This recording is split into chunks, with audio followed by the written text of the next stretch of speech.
2차 시에서는 디지털 인문학과 전통 인문학의 만남에 대해서 얘기해 보겠습니다. 이번 수업을 들으면서 여러분이 1차 시에 배웠던 디지털 리터러시의 개념이 본인의 전공 분야와 어떻게 연결될 수 있는지를 생각해 보는 기회가 됐으면 합니다. 이번 시간을 통해 우리는 디지털 인문학에서 다루는 주제들을 설명할 수 있고 디지털 인문학이 전통적 인문학과 만나는 영역을 확인할 수 있습니다. 디지털 인문학의 주제 분야, 언어 연구, 역사 연구, 문학 연구, 사회 연구에 대해 배우게 됩니다. 디지털 인문학은 무엇을 연구하는 분야일까요? 참고할 만한 지침으로 미국 인문학재단에서 권장하는 디지털 인문학의 주제, 분야에 대해서 살펴보겠습니다. 미국 인문학재단은 디지털 인문학의 진흥을 위해서 다양한 관련 프로젝트를 지원하고 있는 기관인데요. 디지털 인문학의 정체성을 확립하고 전통 인문학의 그런 연구 방법론과 차별화를 시도하기 위해서 다음과 같은 주제를 제안하고 있습니다. 화면에 보시면 각 주제별 핵심 사항은 붉은색으로 표시해 놨습니다. 여러분 스스로 읽어보기 바랍니다. 오늘은 이러한 디지털 인문학의 주제에 맞는 몇 가지 실제 연구 사례를 소개해 보려 합니다. 각 연구 사례에서 디지털 인문학이 전통적 인문학과 만나는 지점을 여러분들이 확인할 수 있을 겁니다. 디지털 인문학적 언어 및 사회 연구의 예로 신문기사 텍스트 분석을 들 수가 있습니다. 신문은 정기적으로 사회의 주요 이슈와 관심사를 다룬다는 점에서 자료로서의 가치가 높습니다. 특히 신문은 매년 약 1000만 어절 이상의 규모의 자료를 생산해낼 뿐만 아니라 그 역사가 100여 년에 이를 정도로 굉장히 오래됐다는 점에서 빅데이터로 활용할 가치가 있습니다. 고려대학교 민족문화연구원 산하 디지털 인문학센터는 대규모의 신문 자료를 기반으로 한 언어, 사회, 문화적 변화 추이를 살피고자 물결 20일이라는 연구 사업을 진행해 왔는데요. 그 결과 우리나라의 주요 신문인 동아일보, 조선일보, 중앙일보, 한겨레 신문 등의 기사를 수집하고 가공한 언어 자료를 보유하고 있습니다. 이른바 물결 20일 코퍼스는 규모가 2000년부터 2013년 총 14년치에 이르는 모든 기사를 포함하여 총 6억 어절에 이르며 기계학습 기반의 자동 형태소 분석 및 품사 태깅을 위한 도구인 K-매트를 이용해서 형태 분석 정보가 주석된 코퍼스 분석 도구를 제공해서 언어 자원의 공유와 확산에 큰 역할을 하고 있습니다. 앞서 말한 4개의 그런 신문사와 협약을 체결해서 매년 연차적으로 자료를 축적하고 있습니다. 현재 슬라이드는 현재 성신여대 국문과에서 재직하고 계시는 김일환 교수님의 연구 논문의 결과를 일부 따왔는데요.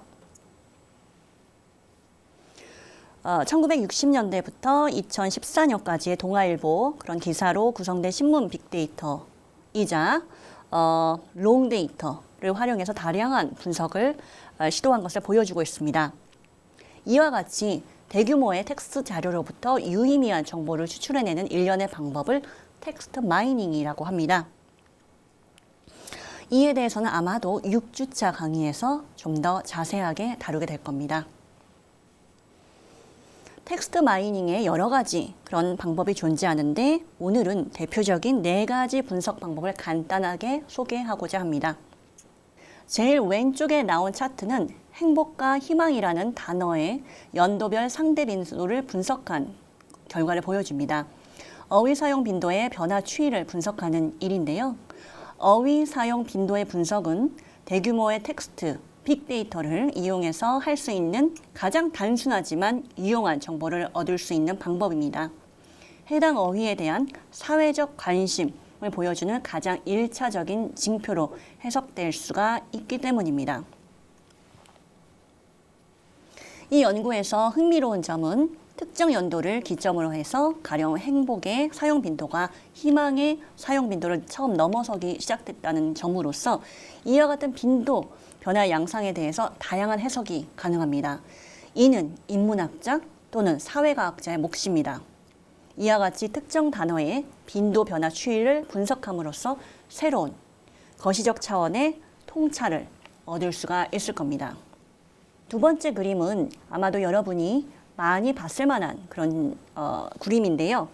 단어 구름, 월드 클라우드라고 불리는 것으로 이 단어 구름은 1960년대 동아일보 기사문을 대표하는 단어들의 집합인 키워드 후보 중 상위 30개를 선정해서 시각화한 그림입니다.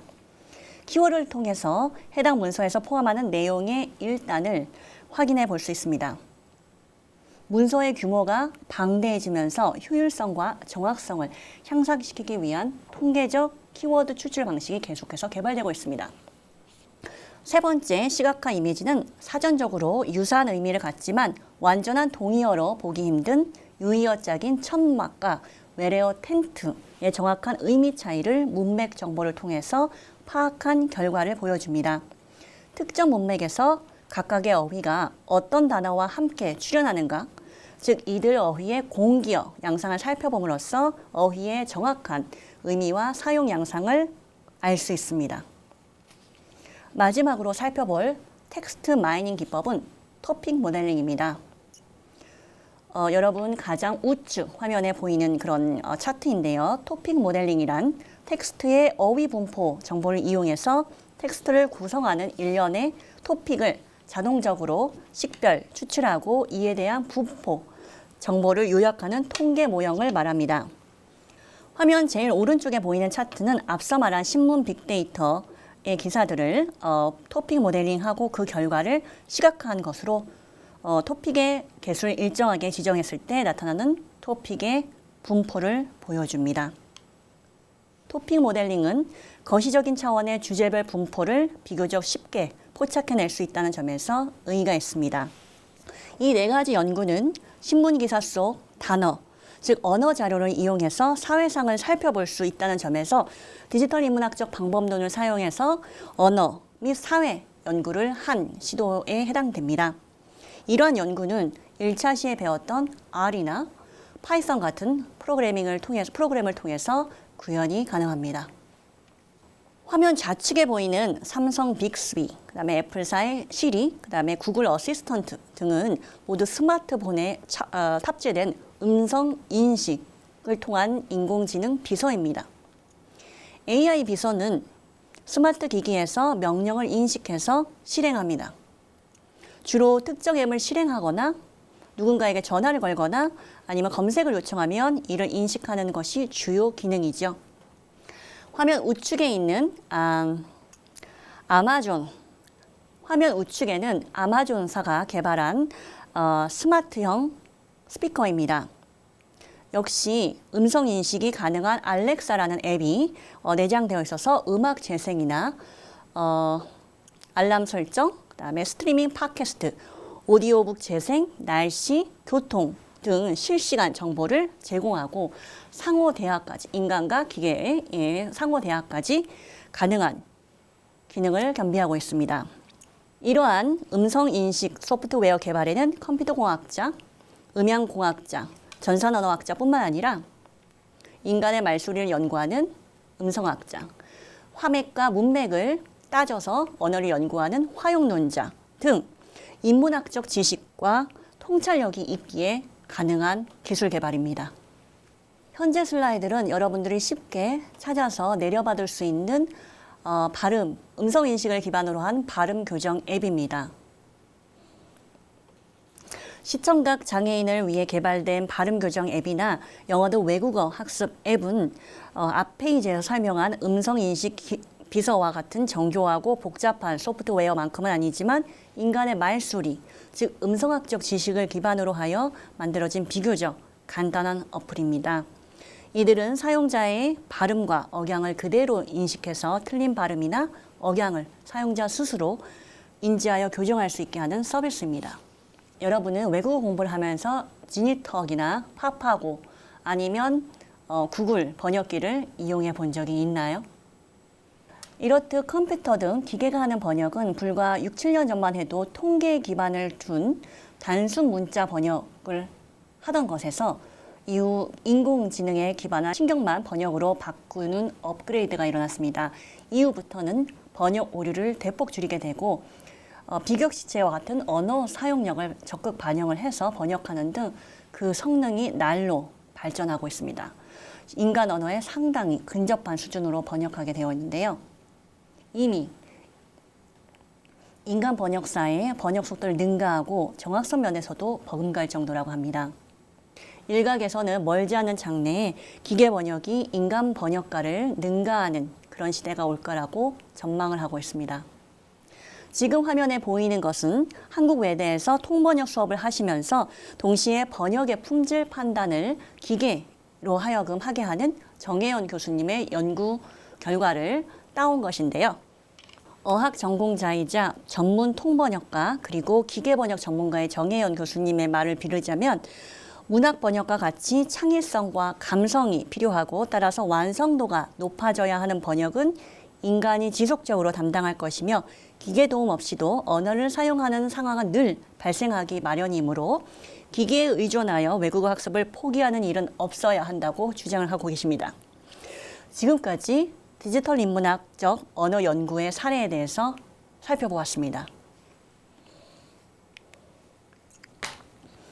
이번에는 디지털 인문학적 역사 연구 그리고 지리 연구에 대해서 살펴보겠습니다. 첫 번째 사례로 미국 MIT 대학의 Visualizing Cultures 프로젝트를 소개해 보겠습니다. 이미지가 이끄는 학술을 표방하는 디지털 환경의 인문 교육 교재 개발 사업으로 디지털 인문학에서 표방하는 역사 연구의 모범적인 사례라고 손꼽히는 연구입니다.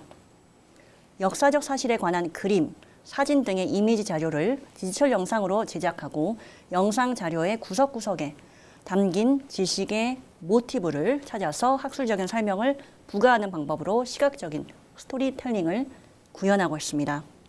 시각적인 자료를 통해 다양한 주제에 관한 코스웨어 유닛을 만들어서 동아시아 지역의 근대 역사와 문화를 연구하는 동시에 아시아의 문화와 자연을 소개하는 데이터베이스를 제공하고 있습니다. 또 하나의 주목할 만한 디지털 인문학적 역사 연구로서 미국 스탠포드 대학의 Mapping the Republic of Letters 프로젝트를 소개해 봅니다. 참고로 여기서 편지공화국이란 17, 18세기에 유럽과 미국에서 원거리 편지 교신으로 지식과 감성의 공감대를 형성해온 문화적 공동체를 지칭하는 표현인데요. 볼테르, 라이프니츠, 루소 등 계몽주의 시대의 인물들이 주고받은 수많은 편지들의 발신지와 수신지 그리고 발신 날짜 기록을 근거로 해서 공간적이고 시각적인 정보를 다이나믹하게 재현해낸 디지털 콘텐츠입니다.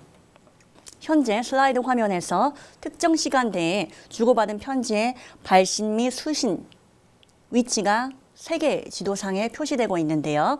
이 네트워크 그래프의 한 노드 부분을 클릭하면 그것에 해당하는 편지 목록이 나오고 다시 클릭하면 개별 편지의 내용을 확인할 수가 있습니다.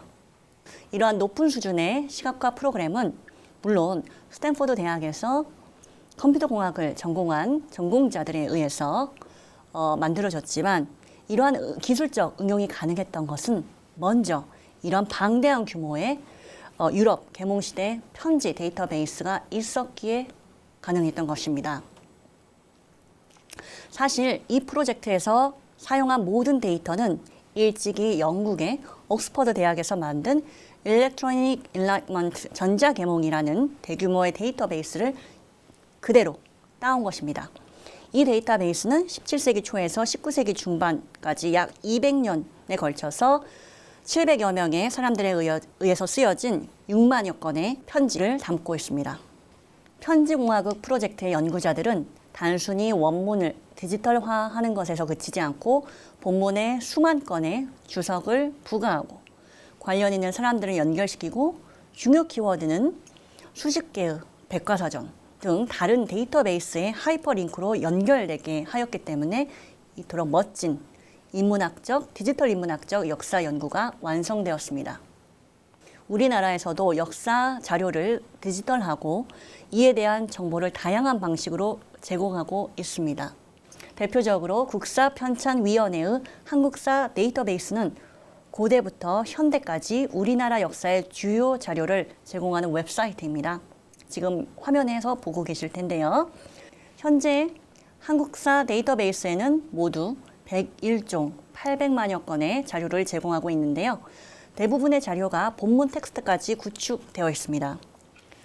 시대별로는 고대사에서 현대사에 이르기까지 한국사의 전 시기를 망라하고 있고, 형태별로도 고도서, 문서류의 텍스트 기반 데이터뿐만 아니라 지도, 사진, 연표까지 다양한 형태의 자료를 제공하고 있습니다. 또한 한국사 주요 자료를 이용자가 쉽게 찾고 본문까지 열람할 수 있도록 정제된 데이터를 이용자의 활용 편의성에 맞춰 제공하고 있습니다.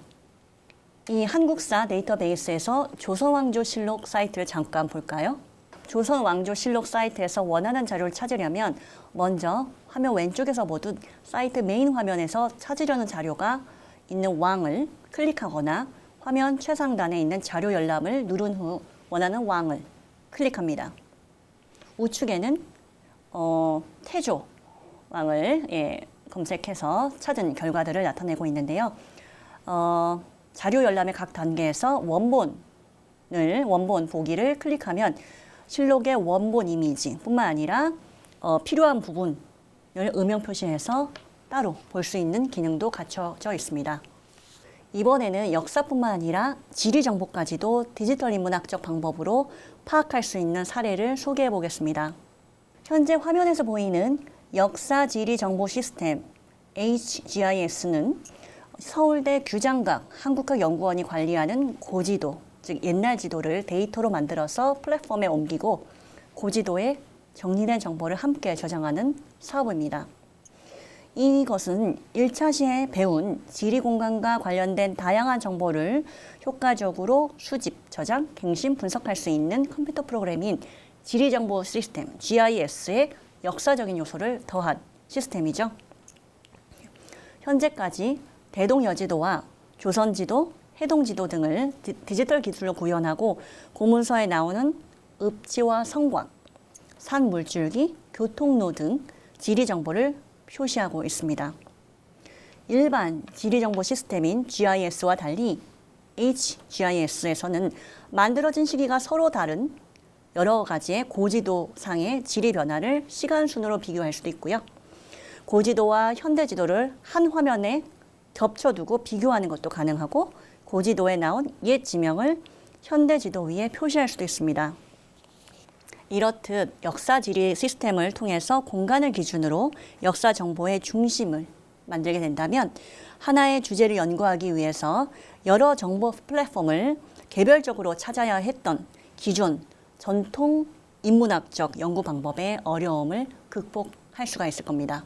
마지막으로 디지털 인문학적 연구 방법을 이용한 문학 작품 연구를 살펴보려고 합니다. 화면 양쪽에 보이는 것은 영국의 극작가 섹스피어의 비극 작품에 대한 분석을 정량적으로 실시해서 얻은 결과를 시각화한 예입니다. 왼쪽은 프랑스 출신 연구자가 섹스피어의 11개 비극 속 등장인물의 수와 작품 속 비중 및 등장인물 간 그런 연결 관계를 연결망 시각화 기술을 통해서 나타낸 연구 결과의 일부를 발췌했습니다. 가령 4대 미국 중의 하나인 오셀로 작품에서는 작중 인물의 수가 적어서인지 등장인물 간 관계가 밀접하게 나타난 반면 맥베스 같은 작품에서는 등장인물의 수가 많고 인물 간 관계가 느슨함을 보여주고 있습니다. 오른쪽은 여러 명의 국내 연구자가 섹스피어의 대표적인 4대 비극 속 주요 등장인물 간의 대화를 코퍼스로 만들어서 대화별 감정값을 매겨서 전체 막에 따라서 감정값이 어떻게 변화하는가를 보여주고 있습니다.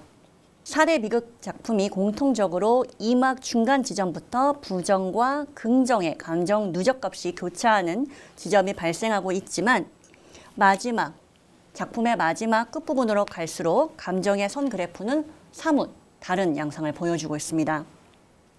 서로 다른 연구이지만 문학 작품 속 여러 가지 요소를 객관화하고 정량화시켜서 새로운 방식의 해석을 가능하게 했다는 점에서 두 연구 모두 그 의의가 적지 않습니다. 여러분은 직접 분석해 보고 싶은 문학 작품이 있나요? 좀 더 큰 규모의 디지털 인문학적 문학 연구 프로젝트도 있습니다.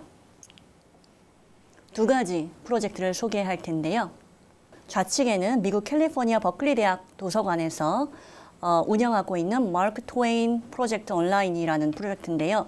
미국 작가 마크 트웨인이 쓴 모든 저작물, 서신, 메모, 그리고 작품에 주석을 달고 이에 더해서 디지털 비평을 제공하는 프로젝트입니다.